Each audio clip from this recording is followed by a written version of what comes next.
एक राजा की दो बेटियां थीं, गायत्री और सावित्री। गायत्री सीधी सादी थी, जो घर के कामों में उलझी रहती थी।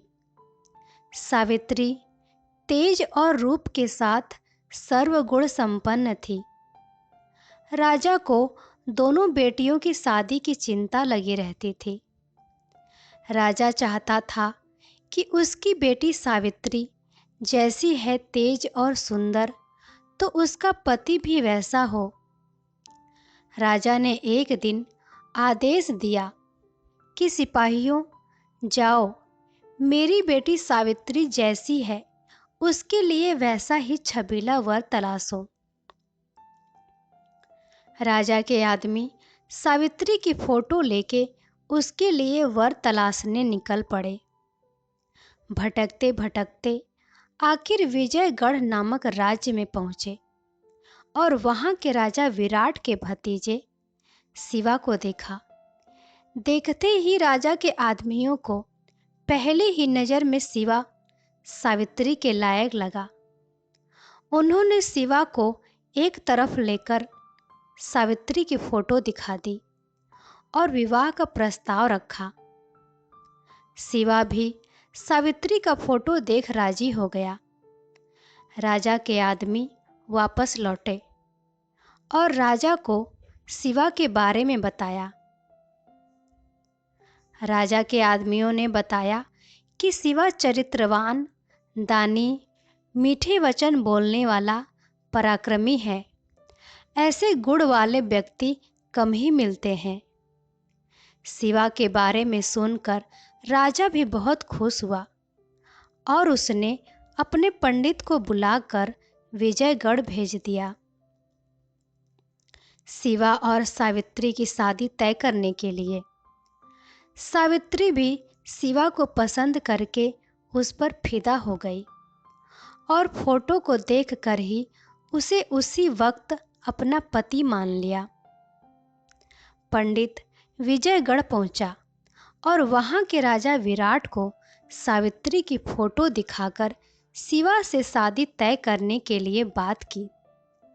पर राजा विराट का मन सावित्री की खूबसूरत फोटो देखते ही फिसल गया और बोला, सावित्री से तो शादी हम करेंगे पंडित जी। 55 साल का बूढ़ा जिसके मुंह में दांत नहीं, वह सावित्री के रूप से प्रभावित हो गया। पंडित जी चौंकते हुए बोले कि ये क्या कह रहे हैं आप राजा साहब। राजा को पंडित ने बहुत समझाया, पर वह कहाँ मानने वाला था। उसने पंडित को हीरे मोती देकर अपनी तरफ कर लिया। पंडित ने चालाकी दिखाई और उसने सावित्री की शादी राजा विराट से और गायत्री की शादी शिवा से तय कर दी। शिवा को इस बात का पता चला तो वह भी बहुत दुखी हुआ। उसे वह बहुत चाहने लगा था, पर कर भी क्या सकता था। आखिर राजा विराट का हुक्म भी मानना ही पड़ेगा, वह मजबूर था। अब विजयगढ़ से बारात राजा के घर आई। लोगों ने देखा एक घोड़े पर एक जवान दूल्हा बैठा है और दूसरे घोड़े पर बूढ़ा दूल्हा। राजा ने भी देखा तो उसने पंडित को बुलाकर पूछा कि एक घोड़े पर शिवा बैठा है, पर दूसरे घोड़े पर बूढ़ा क्यों बैठा है। तब पंडित ने बताया कि शिवा की शादी गायत्री से और सावित्री की शादी राजा विराट से तय की है, इसलिए वह आया है विवाह करने के लिए। राजा को इस बात का पता लगते ही पंडित पर वह बहुत गुस्सा हुआ। वह उसे जो चाहे दंड दे सकता था, पर राजा विराट बहुत बड़ा राजा था, इसलिए उसे बिना सावित्री को दिए लौटाना आसान नहीं था। राजा बहुत बड़ा शक्तिशाली था। उसने मजबूरी में सावित्री की शादी राजा विराट से करवाने के लिए मानना पड़ा। सावित्री को जब इस बात का पता चला तो उसके बदन में मानो आग लग गई हो। वह इस खबर से बहुत गुस्सा हुई और निश्चय किया कि वह शादी शिवा से ही करेगी। और उसने अपनी एक खास दासी को बुलाकर शिवा के पास संदेश भेज दिया कि वह उसी की है और उसी की होकर रहेगी। तुम चिंता मत करना, तुम दासी के साथ मेरे कक्ष में आ जाओ। फिर शिवा कोई बहाना बना करके दासी के साथ सावित्री के कक्ष में पहुंचा। वहां दोनों एक दूसरे के गले लग गए और रोने लगे। सावित्री ने उसे सिंदूर देकर कहा कि दुनिया की नज़रों में जो भी हो, पर मेरी नज़रों में तुम ही मेरे पति हो। तुम ही मेरी मांग भर दो। मांग में सिंदूर डालकर शिवा वापस अपनी जगह जाकर बैठ गया। लोगों की नज़र में गायत्री की शादी शिवा से और सावित्री की शादी बूढ़े राजा से हो गई, पर हकीकत कुछ और ही थी। दोनों बहनें शादी करके विजयगढ़ पहुंची। सावित्री राजा के महल में और गायत्री शिवा के महल में। दोनों को अलग अलग नौकरानियां, अलग अलग महल और पूरे ठाट बाट मिले थे, पर मन से सावित्री और शिवा दोनों दुखी थे। बूढ़ा राजा सावित्री के करीब जाने का प्रयास बार बार करता, पर सावित्री कोई न कोई बहाना बनाकर उसे टाल दिया करती, क्योंकि वह तो अपना पति शिवा को मान चुकी थी और मांग भी शिवा ने ही भरी थी। उस हिसाब से तो शिवा की ही पत्नी सावित्री हुई, पर दोनों अलग अलग थे। आपस में मिलना तो दूर की बात है, बेचारे एक दूसरे को देख भी नहीं पाते। शिवा भी सावित्री से मिलने को बेचैन, दुखी, परेशान रहता था। एक दिन दासियों के सहयोग से शिवा छुपकर सावित्री के महल में घुस गया। सावित्री उसे देखते ही चिपक गई और रोने लगी। फिर वह आपस में प्रेम मिलन करने लगे। धीरे धीरे ये बात राजा विराट की दूसरी पत्नियों तक पहुंची और उसके बाद राजा विराट तक। एक दिन शिवा सावित्री के कक्ष में था और प्रेम लीला में मगन था।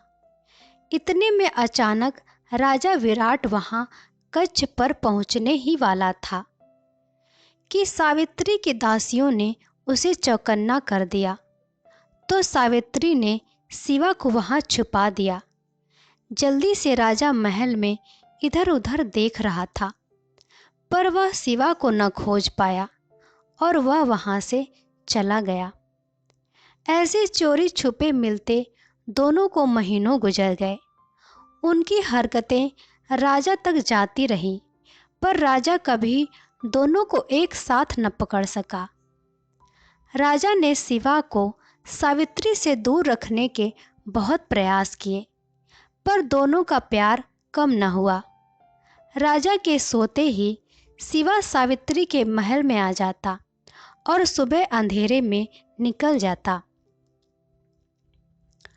एक दिन राजा ने अपनी बड़ी बीवी से कहा, शिवा और सावित्री के किस्से सुनते सुनते मैं तंग आ गया हूँ। ये शिवा मर जाए तो ही इससे पीछा छूटे। उसकी बड़ी पत्नी ने सलाह देते हुए राजा को एक उपाय बताया, जिससे काम भी हो जाए और बदनामी भी ना हो। उसने कहा कि आप शिवा को शिकार पर ले जाओ और यह अफवाह फैला दो कि शिवा शिकार में जानवर के हाथों मर गया। वहाँ आप उसे खत्म कर देना। राजा को यह सुझाव अच्छा लगा। वह शिवा को दूर जंगल में ले गया और महल में अफवाह फैलाने सिपाही को भेज दिया। पूरे महल में रोना धोना शुरू हो गया। सावित्री को भी पता चला तो उसके मुंह से सिर्फ यही निकला कि हाय मेरा शिवा।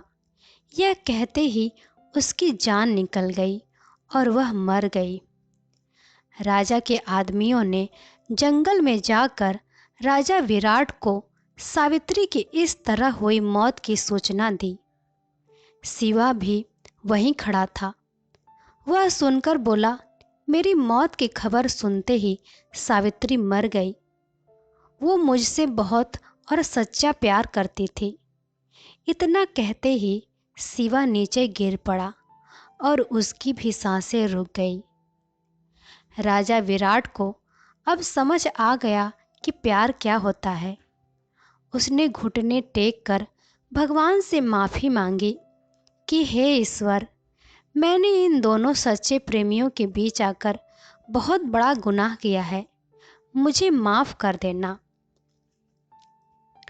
इस कहानी से हमें यही सीख मिलती है कि हम चाहे जितना भी प्रयास कर लें, जो भाग्य में लिखा होता है वह होकर ही रहता है।